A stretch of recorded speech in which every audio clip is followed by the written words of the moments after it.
Salut! Dans cette vidéo, on parle d'effet Mandela. On va voir ensemble ce que c'est et discuter de deux des théories les plus intéressantes que j'ai pu voir sur le sujet. D'ailleurs, je vais te demander de bien rester jusqu'au bout de la vidéo parce qu'à la fin, je vais te montrer quelques exemples qui vont te prouver que toi aussi, t'as été victime de l'effet Mandela. Ouais. Majid sur la poire fendue, j'espère que tu vas bien et que t'es prêt pour de nouvelles connaissances. C'est parti! Alors, premièrement,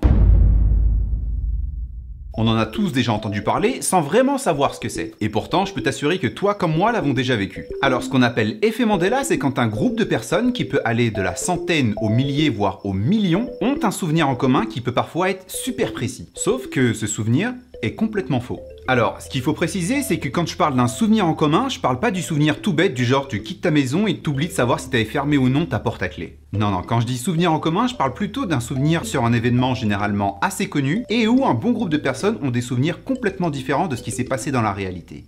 Bref, ça va être plus simple avec un exemple. On est le 22 novembre 1963 à Dallas. En pleine période préélectorale, John F. Kennedy est à ce moment en visite et traverse la ville lentement avec tout le cortège présidentiel. Vers 12h30, des coups de feu retentissent. Le président est touché.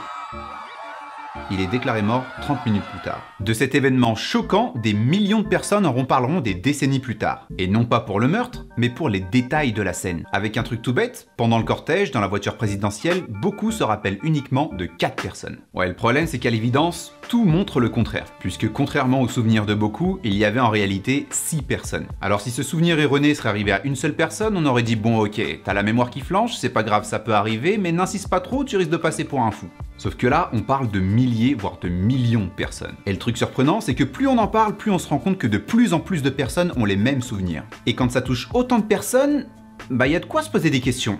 Surtout si on pense que la majorité a toujours raison. Qu'est-ce qui gravite autour de la Terre? Je vais faire appel au public. 56% pensent que le Soleil. Allez, le Soleil, c'est mon dernier mot. Imagine, tu as accepté de te rendre dans un lieu pour prendre part à une expérience. En te rendant sur place, tu te retrouves dans un groupe de 14 personnes qui sont eux aussi venus pour participer à cette même expérience. Donc tout comme toi, ils ne savent pas trop pourquoi ils sont là, et après 5 minutes d'attente, il y a une personne qui entre dans la pièce et vous montre une image. Celle de 3 bâtons, A, B et C, plus un isolé sur le côté. La question est la suivante. Laquelle des réponses A, B et C correspond à la taille du bâton de gauche? La bonne réponse est évidente. C'est A. Ok, là vous dites normalement que je me suis trompé, que la bonne réponse n'est pas la réponse A, mais la réponse C. Et je vous rassure, vous avez bien raison. Alors pourquoi 35% des personnes interrogées sur ce test ont répondu A sur quelque chose d'aussi évident? Pendant le test, le psychologue Salomon Asch proposait de poser la question à plusieurs reprises. Et ce que chacun répondait était visible par tous. Au début, tout le monde répondait correctement. Two. Puis d'un seul coup, tout le monde, sauf une personne, s'est mis à répondre la même fausse réponse. En fait, toutes les personnes dans la salle étaient des complices sauf une, la personne avec le pull blanc.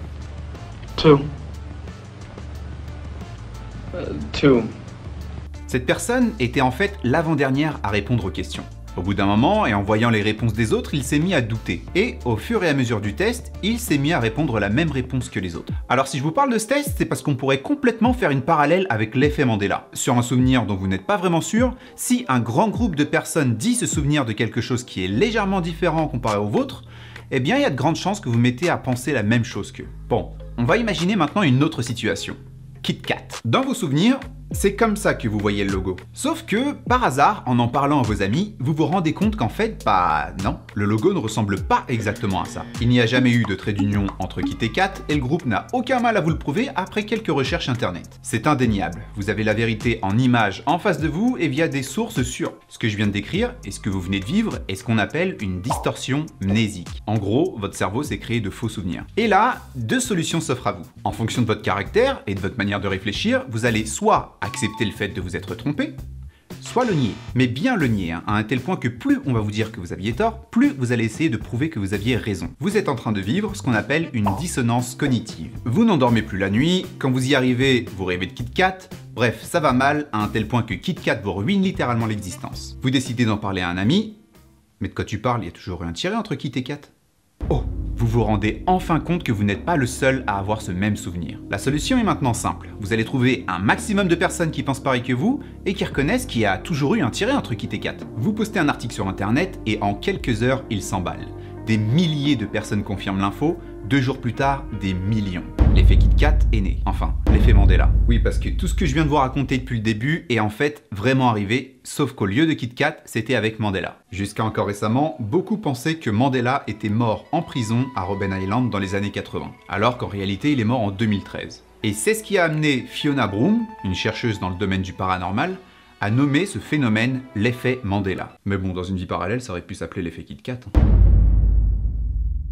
Vous vous en doutez, une chercheuse qui travaille dans le secteur du paranormal ne va pas se contenter d'une explication simple et logique. Selon elle, l'effet Mandela est la preuve qu'il existe des univers parallèles et qu'il arrive parfois que ces univers s'entrechoquent. Lorsque c'est le cas, des phénomènes étranges peuvent arriver, à la manière de cette scène de Matrix qui illustre une impression de déjà-vu. À la différence de cette scène, dans notre monde, il ne s'agit pas d'un simple sentiment de déjà-vu, mais ici, notre réalité est scindée en deux et échangée avec celle de l'univers avec lequel on est entré en contact. Le truc, c'est que bien que notre réalité soit désormais différente, certaines personnes ont encore des souvenirs du monde tel qu'il était avant, ce qui crée l'effet Mandela. Au passage, ça prouve qu'il existe une infinité de mondes parallèles au nôtre et dans lequel il y aurait des réalités légèrement différentes. Alors cette histoire d'univers qui s'entrechoque avec le nôtre et qui change notre réalité, bien qu'elle semble être sortie d'une fiction, est en fait inspirée sur les travaux du mathématicien et physicien Hugh Everett avec sa théorie sur les mondes multiples. Dans sa théorie, il est question d'intrication quantique. Imaginez 2 photons, les particules qui composent la lumière. Placez-en un d'un côté de notre galaxie et l'autre à l'extrémité opposée, soit à 80 000 années-lumière. En toute logique, un photon se déplaçant à la vitesse de la lumière devrait prendre 80 000 années-lumière pour atteindre l'autre photon. Sauf qu'il a été prouvé que lorsqu'on interagit avec un des 2 photons, il y aura des conséquences immédiates sur l'autre photon. Et ça, c'est un fait. Ça a été observé et reproduit, seulement personne n'est encore capable d'expliquer le phénomène. N'empêche que tout ça peut nous laisser comprendre pourquoi Fiona Broome s'est intéressée à cette théorie pour essayer d'expliquer l'effet Mandela. Si vous avez mal à la tête, c'est normal. Je vous propose de revenir alors à des explications un peu plus simples. Une autre théorie pour expliquer l'effet Mandela est la cryptomnésie. Alors c'est un mot compliqué pour au final décrire quelque chose d'assez simple. Comme je vous le disais au début de cette vidéo, le cerveau est une machine très complexe, mais pas très fiable lorsqu'il s'agit de restituer fidèlement certaines informations. En gros, lorsqu'on ne se souvient pas de quelque chose, c'est un oubli. A l'inverse, quand on s'en souvient, on s'en souvient. Mais quand on se souvient de quelque chose, mais pas trop, c'est-à-dire avec des trous ici et là, notre cerveau n'aime pas trop ça. Il va alors essayer de donner du sens à l'ensemble en allant piocher dans ce qu'il a vu, lu ou entendu quelque part. Ces pensées qu'on croit venir de nous-mêmes peuvent d'ailleurs être partielles ou totales, ce qui peut amener une personne à croire en un souvenir complètement faux et monté de toutes pièces. Comme cette expérience menée sur un groupe de personnes à qui on avait montré 4 photos prises pendant leur enfance, dont une avait été truquée. Dans cette photo, on les voyait en montgolfière. La première fois, les participants n'arrivaient pas à se souvenir de ce moment.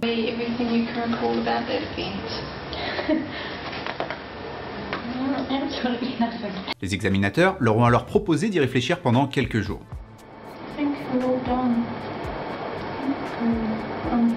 Sept jours plus tard, 50% des participants ont été en mesure de retrouver certains morceaux de souvenirs. Surprenant. Allez, comme promis, je te propose de découvrir un top 5 hyper rapide d'effets Mandela que je t'ai préparé. N'hésite pas à me dire en commentaire si tu en connaissais déjà certains d'entre eux. Allez, on commence tout d'abord avec... Contrairement à ce que beaucoup pensent, le personnage que l'on peut voir sur la boîte n'a jamais eu de monocle. La phrase est super célèbre, vous l'avez sûrement vous-même déjà dite, sauf qu'elle n'a jamais été prononcée dans le film. Ce qu'on peut entendre, c'est la phrase suivante. No, I am your father. Ouais, la phrase pour le coup n'a rien à voir avec celle que tout le monde connaît. Miroir magique au mur, qui a beauté parfaite et pure? Allez, on fait la prochaine avec un petit extrait musical.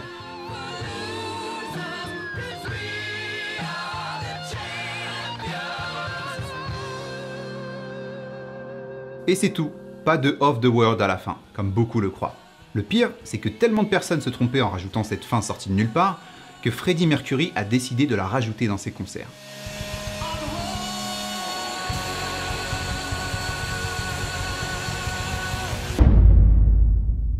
Ma préférée de la liste. Plus de 60% des personnes qui regardent mes vidéos pensent être abonnées à ma chaîne alors que ce n'est pas le cas. Si vous regardez cette vidéo, il y a environ 6 chances sur 10 que ce soit votre cas.